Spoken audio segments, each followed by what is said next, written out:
how has your faith helped you in your business through times of, stress or fear or, just through some of those tough times? How do you get through that? And how do you, you know, I don't want to say leverage because that almost feels kind of manipulative, but how do you use your faith in order to get through those times?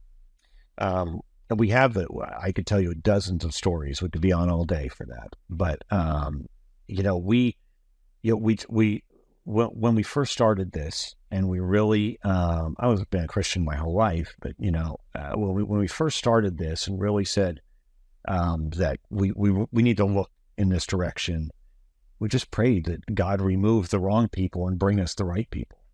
And it was like within the next 6 months, it was a crazy exodus of people. Some of them were with me 15 years, store managers and assistant managers, and even some upper management, and my area manager that was with me 5 years, gone. And I didn't have to fire a single one of them. And after they were gone, the people that appeared were the right people.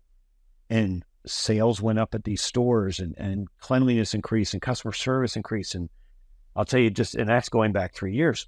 Recently, we have 2 stores in Palm Beach that both had manager troubles, and we needed to fire the manager. And the area manager, the team leader, I call her, she was struggling because she's like, I can't just fire them and not have anybody. And I said, but you have to have faith. Her name's Elizabeth, and she's a very faithful person already. And she's like, yes, but the store has to open tomorrow morning at 5 a.m.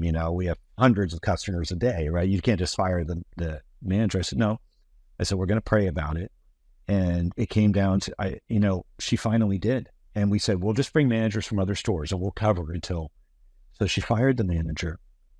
I talked to her on the phone, and she says, yeah, I let him go. And then the other manager at the other store had already left. So, she was covering that store kind of back and forth. And she says, and she's like, I hang up the phone with her. She calls me back in like 20 minutes. And she says, a guy just walked in that had put an application in, and he wanted to meet with me. He had come back 2 or 3 times, and I wasn't here. And she goes, he's amazing. He's amazing. She goes, this guy is going to be a dynamic manager. And I said, and he is. We hired him. He's one of the best management people we've ever hired off the street. We normally try to promote from within. So now we have one manager covering the store, right? So now we're still missing another manager. And he says, I had this girl that was working with me in the other network I was in. And would you like to bring her in and interview her? We hired her too. She's running the other store. And she's amazing too. She took the sales up about 30%. It's inside a hospital. Seeing customers every day, because it's a hospital, it's pretty much the staff. Sales was up 30% with her running the store from the same people that are in the hospital. Okay, so what was our lesson?